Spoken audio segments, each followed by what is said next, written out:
Hello friends, तो मुझे आपण मानक वेलकम कर गोटे मोर न्यू व्लॉग भाईजाग टूर रे।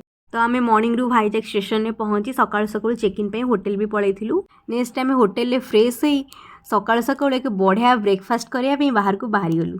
एठी आम डोसा और जिंजर टी पी नेक्स्ट बुलिया को बाहरी गलु। तो आम टोटाल थिलु 15 जन। आम बड़ ट्राभेलर गाड़ी गोटे बुक करूँ। एटा 17 सीटर थिला। तो आम निजे निज सीट्रे बसी फास्ट डेस्टिनेशन को आम बाहर जाइलु। आम फास्ट डेस्टिनेशन थिला सीमाचलम नरसिंहा टेम्पल। सेटा भाईजाग टू 5-7 किलोमीटर डिस्टेंस रे माने पहाड़ उपरे अवस्थित। यह भारतर सबुठारु बड़ नरसिंहा मंदिर। तो मु विंडो सीट रे बसी बढ़िया सीनेरी रा मजा नहीं गली। तो फ्रेंड्स, आपण माने जेबे भी जिबे आपण माने ट्राई करिवे जे विंडो सीट रे बसी ए रोड आ व्यू रो मजा नेबा पई। तो फ्रेंड्स, आमे माने भी पहुंची जाइछु मंदिर पार्किंग एरिया रे। तो आमे समस्ते मिसी गाड़ी ओल्हे ये दर्शन करने मंदिर को बाहरलु। एक्चुअली नॉर्मल डे रे ये बहुत भीड़ थाए, बट आज टिके कम भीड़ थिबार जना पड़ुथला। तो एठी दर्शन आपन को सब टाइप रे मिल पारियो। माने फ्री दर्शन अवेलेबल अछि, 100 रुपीज अछि, आ गोटे 300 रुपीज रो गोटे स्पेशल दर्शन भी अवेलेबल अछि। तो आम लास्ट टाइम जिते बड़े आसलु तो 300 वाला स्पेशल दर्शन करूँ, जेहेतु से दिन टिके भिड़ कम थिला। तो आमे माने भाबिलु नॉर्मल दर्शन करूँ, बट 100 वाला टिकेट रे दर्शन करी गलु। तो जेहेतु मंदिर भितर को जोता और फोन अलाउ नहीं, तो जोता और फोन रखापी अलग अलग डिफरेंट स्टैंड भी थिला। तो प्रति जोता 5 टंका और मोबाइल 10 टंका दे आपण माने रखिपारे। तो फ्रेंड्स, देखिपे आम ए दर्शन करने जाऊँ आउ 100 वाला टिकेट रे आम ए दर्शन करूँ जाई। तो मंदिर परिसर बहुत बड़ और लुक मध्य काफी रिच आसुची।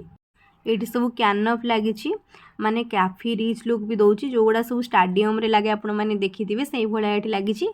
तो आम जल्दी जल्दी दर्शन सारी सेठू प्रसाद खाइलु, माने फूलहार प्रसाद रूप देले। तो से प्रसाद खाई आम बाहर को बाहरी आसलु। तो आपण मैंने जानी जेहेतु गोटे बाहर जगह बुलिया जाइए फोटोशूट न कले केमती हम। तो जेहेतु मंदिर भितर को फोन अलाउ नाला आम मैंने सब बाहर को आसिलु। आम निज निजर फोन नहीं कि किसी फोटोशूट कलु। ये सूचना गुड़ाक तेलुगु और हिंदी सहित ओडिया रे भी लिखा जाता, जहाँ देखिकी मते खूब बढ़िया लगिला। फोटोशूट सारी आम जोता कलेक्ट करी तापर आम नेक्स्ट डेस्टिनेशन को बाहर जाइलु। तो नेक्स्ट डेस्टिनेशन जीवा पूर्व आमको टिके लगी भोक। तो नेक्स्ट डेस्टिनेशन जीवा पूर्व आम टिके चलिलु पेट पूजा करने।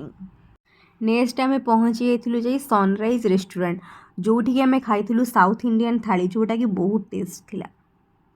खाई सारिया परे मोर टिके इच्छा है फिल्टर कॉफी पीवाई। तो से रेस्टोरेंट पाखक लगी फिल्टर कॉफी गोटे शॉप थिला, जोटा कि मोर फिल्टर कॉफी बहुत फेवरेट। आ मुझे फिल्टर कॉफी जाई पीथी आ समोसा भी खाइली। तो आपण मैंने ये देखुवे आउ सी केते बढ़िया प्रोसेस रे ये फिल्टर कॉफी बनाऊँ। तो ये फिल्टर कॉफी साउथ रो सब जगह अवेलेबल हो पार। तो आपण मैंने जिते नेक्स्ट बुलिया को आसुचंदी सियोर भाव में फिल्टर कॉफी को ट्राए करेंगे।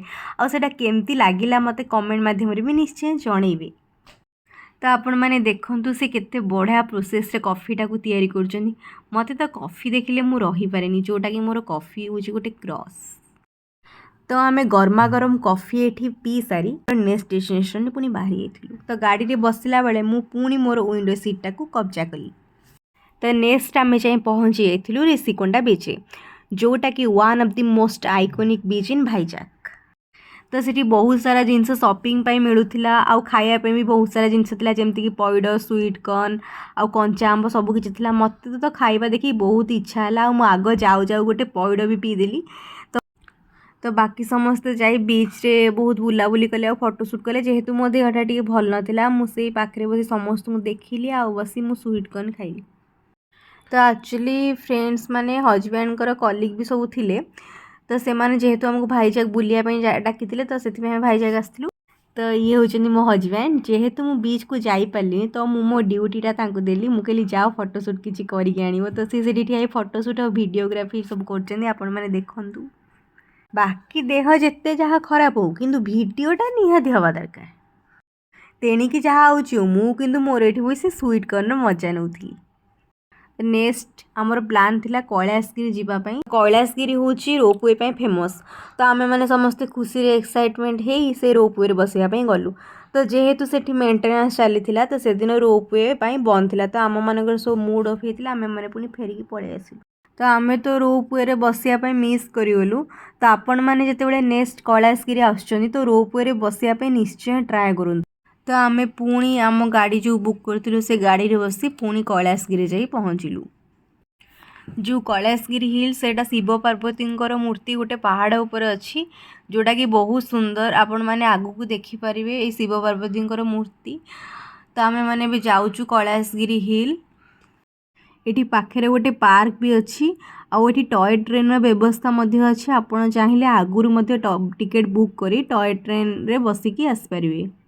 तो एबे एक्चुअली कैलाशगिरी बहुत सारा नुआ नुआ गेम सब स्टार्ट होती जमती कि जीप लाइन एडवेंचर पाई आउ सब साइक्लिंग ए भाव में गेम भी स्टार्ट होती। आपण मैंने चाहिए से यही सब गेम खेल पारे। मुझे फोटोशूट पाई गोटे घोड़ा सामने ठिया फोटोशूट और वीडियोग्राफी भी करुँची। टिके बड़ एरिया अच्छी तो जेहेतु ये टिके चलने को पड़ो तो आपण मैंने जदि न चली पारे तो वेहिकल भी ये आवेलेबल अच्छे। आपण मैंने वेहिकल मध्यम भी बसी आसपारे। तो आपण मैंने देखिपे ये शिव पार्वती केते सुंदर मूर्ति अच्छी आउ ये फोटोशूट करने भी पूरा सेनिक व्यू पॉइंट अच्छी। एठी सबु टाइम रे बहुत भीड़ थाए बट मु आपन को रेकमेंड करी जे इवनिंग टाइम रे आसिया पई। आउ इवनिंग टाइम रे आसिला आपण एठी व्यू सहित सनसेट रो मजा मध्य नहीं परिबे।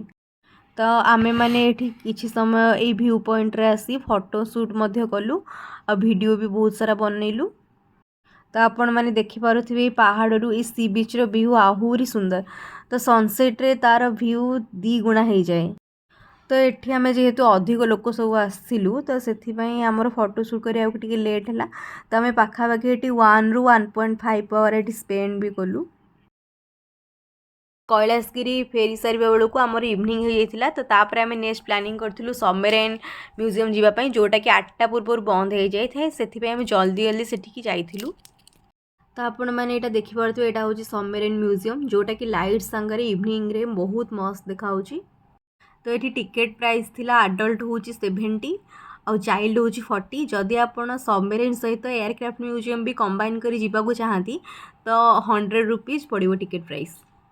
हाँ ये फोटोशूट भी अलाउ अच्छी जदि आप चाहिए फोन रे फोटो उठाइवाई तो गोटे फोन पाई 50 रुपीज़ ओनली फोटोग्राफी पाई। आ फोटो सहित वीडियो शूट जदि करने चाहती कैमेरा द्वारा तो सेटा आपको 200 पड़ो।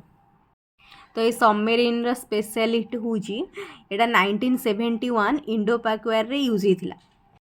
तो ये वीडियोटा मु आगु को बेसी देखोनी तो किसी मुझे अल्प क्लिप्स आनी तो आर गोटे फुल वीडियो मुझे जोटा कि आपण मैंने चाहिए सी फुल वीडियो देखिपारे। बस मुझे कहबी ये सबमरीन म्यूजियम टी बहुत बढ़िया थिला। जदि आपण भाईजाक आसुचंदी तो मु रेकमेंड करी आपण मैंने सियोर ये सबमरीन म्यूजियम भी जाई विजिट करंतु। तो बनवारी सर कहाँ जा रहे हैं? सबमरीन देखने भाई। 2 शब्द बोलिए। 2 शब्द बोलने का क्या है, मेरी अनुभव जो है काफी अच्छा रहा इस बार। मैं सही में हकीकत से जो है सोच रहा था कई दिनों से जो है विशाखापट्टनम आने का, मगर मुझे आने का सौभाग्य प्राप्त हुआ और लाजवाब रहा, बहुत अच्छा रहा। नेक्स्ट सबमरीन म्यूजियम देख सारा पर आम नेक्स्ट जाई पहुँचलु एयरक्राफ्ट म्यूजियम जोटा कि सामने थिला। ये एयरक्राफ्ट म्यूजियमटा भी बहुत सुंदर थिला जोटा कि गवर्नमेंट ऑफ इंडिया द्वारा परिचालित। तो आपण मैंने देखिपे तार बाहरटा केते सुंदर देखा जाउछि, तार भीतर मध्य आहुरी सुंदर थिला। एठी एयरक्राफ्ट केमती कंट्रोल हुए आ तार पार्ट गुड़ाक विषय सब डिटेल्स रे दर्शाई। तो ये आप देखिपे ये मेंशन अच्छी यहाँ जोटा कि स्टूडेंट मानक 40 आउ आडल्ट मानक 70 टिकेट प्राइस। तो आम जेहेतु कंबाइन टिकेट करूँ मैंने सबमरीन म्यूजियम और एयरक्राफ्ट म्यूजियम तो गोटे टिकेट 100 आम 2टा की म्यूजियम बुलिकी देखिलु। तो ये एयरक्राफ्ट म्यूजियम रे कैमेरा और वीडियो 2टा के अलाउ अच्छी जोटि आप फोटोशूट और वीडियो मध्य करेंगे। आपई किसी एक्स्ट्रा चार्ज आपन को दबा को पड़ोनी। तो भाईजाक डे 1 रे एटा आम लास्ट डेस्टिनेशन थिला। तो यहाँ देखी सारा बेलू को टाइम आसी होता 9:30 पाखापाखि। तो आम जा पहुँचीलु डिनर करने तापर गोटे रेस्टोरेंट रे। तो आम जा पहुँची न्यू दीपक पंजाबी ढाबा। यहाँ भाईजाक रो खूब फेमस रेस्टोरेंट। तो मुझे आपण मानू रेकमेंड करी जे आपण मैंने सियोर एट जाए नॉर्थ इंडियन थाली सहित किसी पंजाबी आइटम ट्राए करूँ। ये मोर सरला आज डे 1 रो भाईजाक रो ब्लॉग। तो डे 2 रो ब्लॉग आसो सेपारेट पुणी परे। तो जदि मोर ब्लॉगटा आपको भल लगे तो मो चैनल को निश्चय सब्सक्राइब करेंगे। तो आउ कमेंट माध्यम जनइबे आपण मानू केमती लगिला। तो रही जय जगन्नाथ।